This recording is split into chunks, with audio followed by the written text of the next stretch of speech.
Back with the WMAY morning news feed. I'm Greg Bishop. Thanks for hanging out. 7:55 now. Let's check in with Change Illinois Executive Director Madeleine Doubek in reaction to Governor J.B. Pritzker's Friday afternoon, early evening signing of the revised legislative maps that was passed unilaterally by the Democratic supermajority at the State House.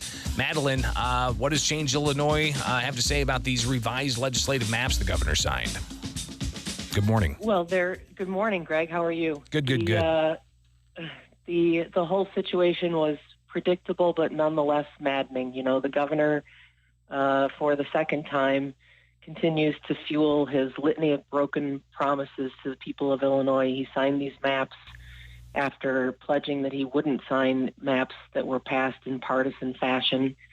And the truly alarming situation is that these second set of maps lessen the chances for people of color to elect someone of their own choosing, which is required by federal law.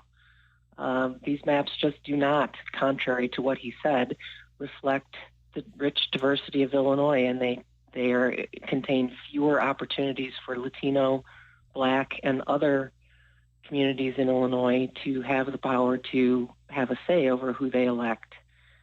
So it's just absolutely maddening, and completely, this whole process has been completely undemocratic, and the piece de resistance was when he, in fact, signed them late on a Friday when few people would be noticing. Madeleine Doubek with Change Illinois. We talked with the Illinois African Americans for Equitable Redistricting earlier this morning. They shared their concerns. I've been in contact with the Mexican American Legal Defense and Educational Fund. They've filed lawsuits. But one thing that was interesting was Valerie Leonard with the Illinois African Americans for Equitable Redistricting said that they tried to talk with Democrats about their concerns, and they said it was one way. There wasn't really much feedback that Democrats provided the group of African Americans looking for equitable redistricting. What's the conversation been like with Change Illinois? I know you guys have testified in various hearings on a variety of things, but what's the conversation been like from Change Illinois to Democratic leaders? Just they will politely have a conversation and hear what is said to them, but it feels a lot like talking to a brick wall, to be honest, Greg.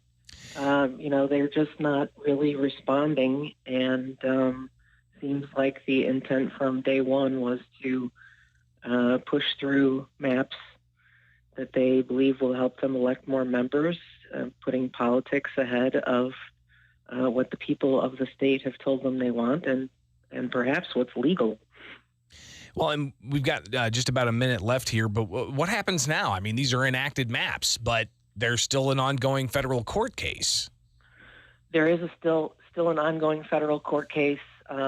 Lawsuits have been filed by the Illinois Republican Party and, as you noted, by the Mexican American Legal Defense and Educational Fund. And so we're watching that very closely and looking for opportunities to support that effort wherever we can. It's certainly our hope that the three-judge panel will step in and rule that some changes need to be made to these maps. It needs to be wrapped up pretty quickly now, because in January, candidates need to be able to start collecting petitions to run for office from these districts.